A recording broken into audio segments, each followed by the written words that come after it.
আজ তোমাদের সাথে শেয়ার করব সুন্দরবনের তৃতীয় দিন। আজ ছিল আমাদের সুন্দরবনে লাস্ট থাকা। এবার তোমরা দেখে নাও যে আমরা কি কি করেছিলাম। আর আগের দুটো ভ্লগে তোমরা প্রচুর ভালোবাসা দিয়েছো, যার জন্য অসংখ্য ধন্যবাদ। তো আমরা রেডি হয়ে গিয়েছিলাম। আজ যেহেতু সুন্দরবনে আমাদের শেষ দিন ছিল, তার কারণে আমরা ট্রলি নিয়ে বেরিয়ে গিয়েছিলাম লঞ্চের উদ্দেশ্যে। আমরা সকলে রেডি হয়ে নিজেদের ট্রলি নিয়ে বেরিয়ে পড়েছিলাম।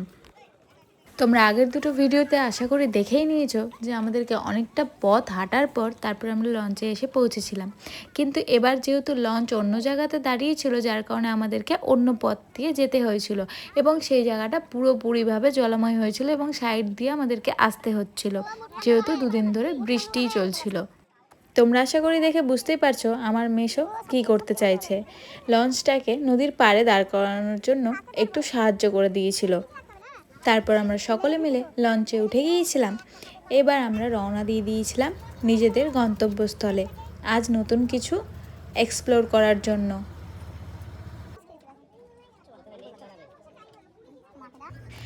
আজকের ওয়েদারটা খুবই শান্তশিষ্ট এবং সুন্দর ছিল। আজ কোনো বৃষ্টি ছিল না। আজ বেশ সুন্দর রোদ উঠেছিল আকাশে। তারপর আমরা বসে বসে বোর হচ্ছিলাম, যেহেতু এখন সকাল সকাল ঘুম থেকে উঠে রেডি হয়ে লঞ্চে বসে থাকা ছাড়া আমাদের কোনো কাজ ছিল না। তারপর আমাদের জন্য খাবার তৈরি হয়ে গিয়েছিল, আমরা নিজেদের খাবার সেরে নিয়েছিলাম। তারপর আমরা রওনা দিয়ে দিয়েছিলাম নিজেদের গন্তব্যস্থলে। আমাদের যেখানে দেখার ছিল সেখানে আমরা পৌঁছে গিয়েছিলাম।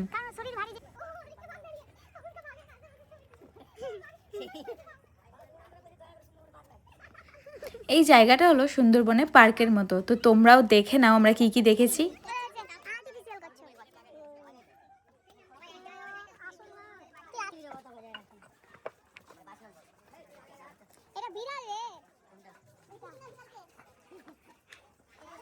এবার আমরা চলে গিয়েছিলাম আসল কচ্ছপ দেখার জন্য। যদিও বা কচ্ছপটা লুকিয়েই ছিল, কারণ ও ভয়ে এত মানুষের ভিড়ে বাইরে বেরাতে পারছিল না, যার কারণে আমি ভিডিও ক্লিপটা ভালো মতো নিতে পারিনি। তারপরে ওখান থেকে বেরিয়ে গিয়ে আমরা আরেকটু এগিয়ে দেখে নাও কি দেখেছি।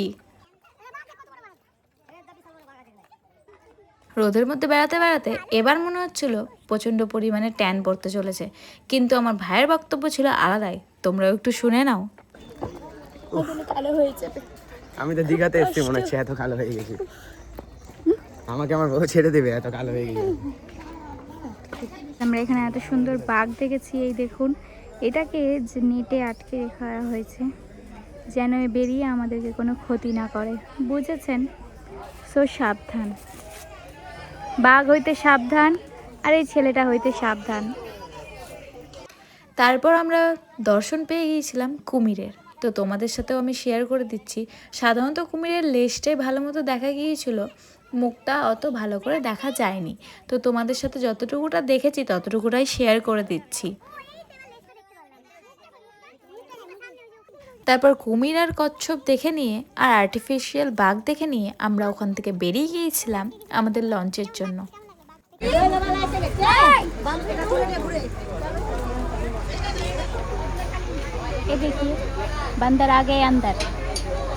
তারপরে সব কিছু পর্যবেক্ষণ করার পর আমরা আবার লঞ্চে উঠে পড়েছিলাম।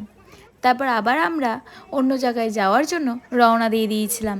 আমরা লঞ্চে কিছুক্ষণ অপেক্ষা করার পর আমাদের নিজেদের গন্তব্যস্থলে আমরা পৌঁছে গিয়েছিলাম। তারপরে ওখানে নেমে গিয়ে আমরা কি দেখলাম তোমরাও আমাদের সাথে দেখে নাও। আমরা এখানে দেখতে চলেছি লোকনাথ বাবার মন্দির। আমরা অনেকটা পথ অতিক্রম করে তারপরে লোকনাথ বাবার মন্দিরের দর্শন পেয়েছিলাম। তোমরাও আমাদের সাথে দেখে নাও। লোকনাথ বাবার মন্দিরের এই রাস্তাটিতে সুন্দরবনের কিছু কিছু নতুন জিনিসের আমি দোকান দেখতে পেয়েছিলাম। রাস্তাটা বেশ ভরাটি ছিল এবং নতুন করে রাস্তা তৈরি করা হচ্ছিল। তারপর ওই পথটা পেরিয়েও আরও অনেকটা পথ পেরিয়ে আমরা পেয়েছিলাম লোকনাথ বাবার মন্দির।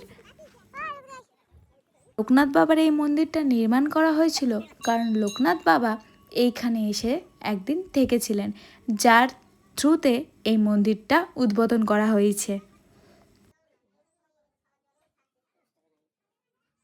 তারপর ওখান থেকে প্রসাদ খেয়ে নিয়ে আমরা আবার বেরিয়ে গিয়েছিলাম লঞ্চের জন্য।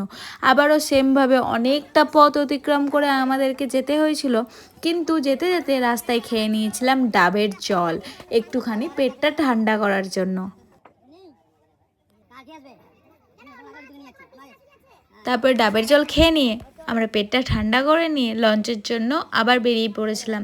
কিন্তু লঞ্চ যেহেতু আমাদের এসে পৌঁছায়নি, যার কারণে আমাদেরকে কিছুক্ষণ দাঁড়িয়ে দাঁড়িয়ে অপেক্ষা করতে হচ্ছিল। সোনামণি আর গোবিন্দ গোয়াতে এসেছে। এই যে ডাব ওদের কাছে গোয়াটা সঙ্গে ইন্টারন্যাশনাল ফ্রি। কি? আশা করি আমার বাবার মজার বক্তব্য শুনে আপনাদের একটু মজা লেগেছে, আর মজা না লাগলে কোনো ব্যাপার না। তারপরে আমরা উঠে গিয়েছিলাম লঞ্চে, আমাদের লঞ্চ পৌঁছে গিয়েছিল। তারপরে লঞ্চে পৌঁছে আমরা হালকা রেস্ট করে নিয়ে আমরা চলে গিয়েছিলাম খাওয়া দাওয়া করার জন্য।